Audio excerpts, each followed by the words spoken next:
आज आम करिया कखारु डंक माछ तरकारी तापाई नहीं कखारु डंक काटी देछि छोट छोट पीस करके माछ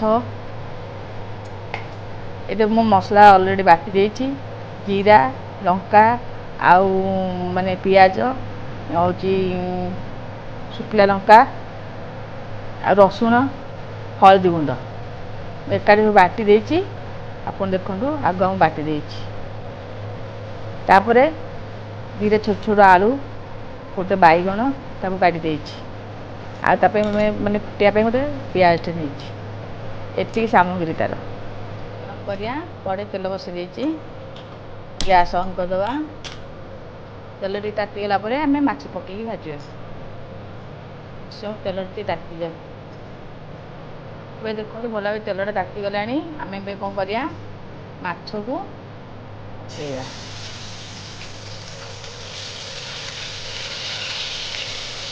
ये माछ मुंड ने भल हम ताकि स्लो आंचरे भाजा बेसी माने हार्ड कर भाजवानी से भाजा छाड़ी स्लो आंच कर 5-10 मिनट छाड़ीदबा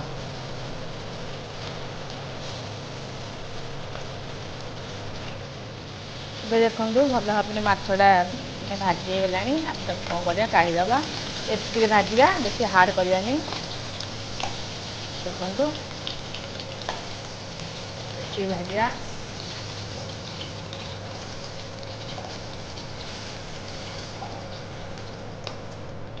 भल भाव भाजी जाइए पंच फुटन टे पकेबा अल्प टे पंच फुटन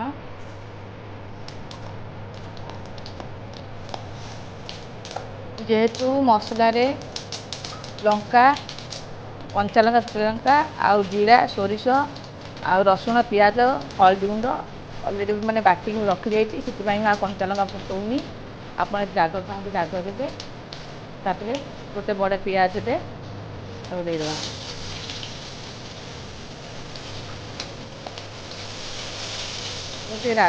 आंच टे जोड़ी देदेवा पियाज भाजवा 5-10 मिनट दबा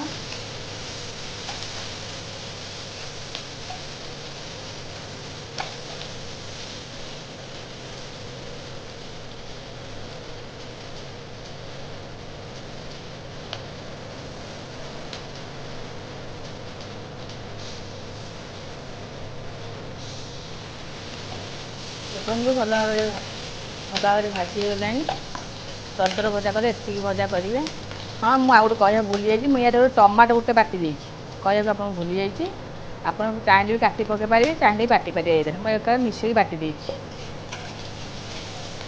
एबे आम कौन करवा आंच को स्लो करके जो कखारु डंक मुझे काटिक रखी देखो भल भाव ताकू आम कौन कर पकईदवा आपको तेल 5-10 मिनट खंडे आपको भाजा को दबा स्मेल टे पड़ेगा तो आप एमती कर खाँतु देखिए केते टेस्ट लगे आप खाई कमेंट करेंगे शेयर करेंगे आउ लाइक करेंगे आपको भल लगे कमेंट लिखिए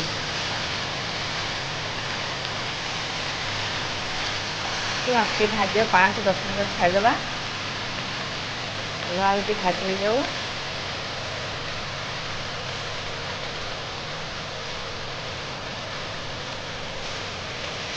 तापर आम ये भाजी गला आम या पर लुण टे आड करिया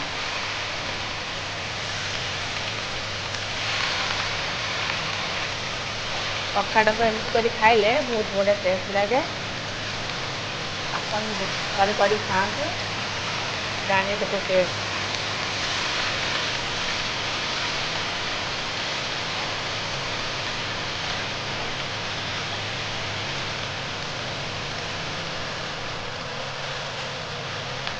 बंधु ए आम कौन करिया लुण गोटे चामच पकेवा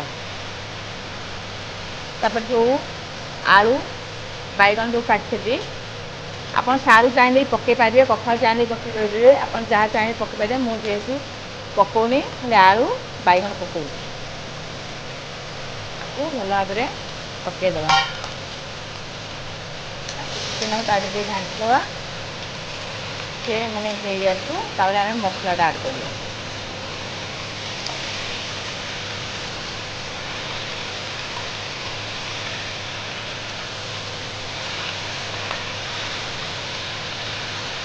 ଆପଣ କଖାରୁ ଡଙ୍କ ଯେତେବେଳେ କରିବେ ଆପଣ ଘୋଡ଼େଇବେନି, ଘୋଡ଼େଇଲେ କ'ଣ ହେବ ନା ବ୍ଲାକ୍ ପଡ଼ିବ।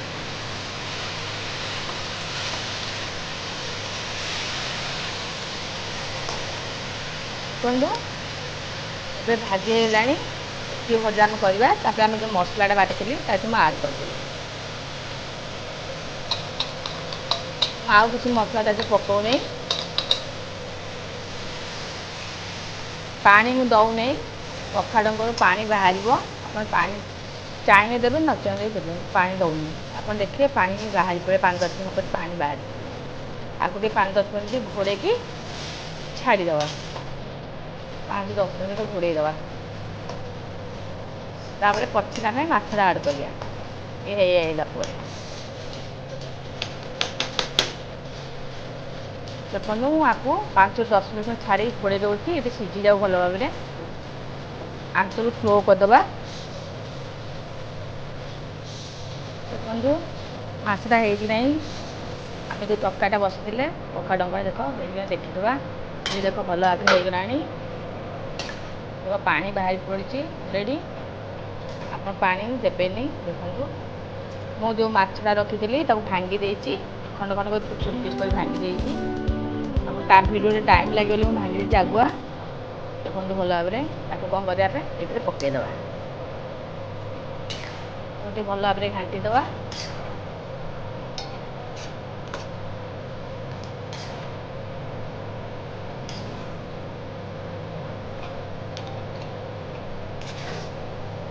ଆପଣ ଚାହିଁଲେ ଗରମ ମସଲା ପଛେ ଟିକେ ଆଡ଼୍ କରିପାରିବେ, ଗରମ ମସଲା କିଛି ଦେଉନି। ଦେଖନ୍ତୁ ତାକୁ ଆଉ 5-10 ମିନିଟ୍ ଛାଡ଼ିଦେବା, ଆମ ତରକାରୀ ଭଲ ଭାବରେ ହେଇଯିବ। ମୁଁ ଆଉ କିଛି ଯାହା ଆପଣ କହିବେ ସେଇଆ, ଆଉ କିଛି ଅଧିକା ପକାଇନି ତା ଦେହରେ। ଟିକେ ଆପଣ ପକାଇବେ। କଖାରୁ ଡଙ୍କାରେ ପାଣି ଦେବେ ନାହିଁ ଟୋଟାଲି, ସେ ପାଣି ବାହାରିବ। ସେମ୍ ଆଞ୍ଚରେ କରିଦେଲେ ତାକୁ ଆମେ 5-10 ମିନିଟ୍ ଖଣ୍ଡେ ଘୋଡ଼େଇ ଦେବା। ସେ ଭଲ ଭାବରେ ହେଇଯାଉ, ତାପରେ ଆପଣଙ୍କୁ ଦେଖେଇବି କେମିତି ତରକାରୀଟା ହେଇଛି।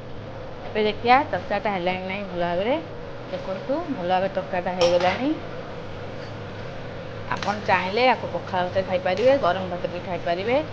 ଏବେ କେମିତି ଖରା ହେଉଛି, ଆପଣ ୟାକୁ ପଖାଳ ଭାତରେ ଖାଆନ୍ତୁ, କେତେ ଟେଷ୍ଟ ଲାଗିବ। ଆପଣ କମେଣ୍ଟ କରି କହିବେ, ଲାଇକ୍ କରିବେ, ସେୟାର କରିବେ।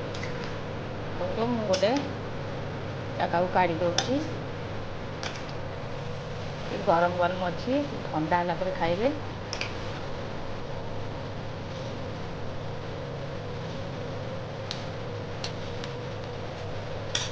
ଦେଖନ୍ତୁ ତରକାରୀ କେତେ ଭଲ ଭାବରେ ହେଇଯାଇଛି।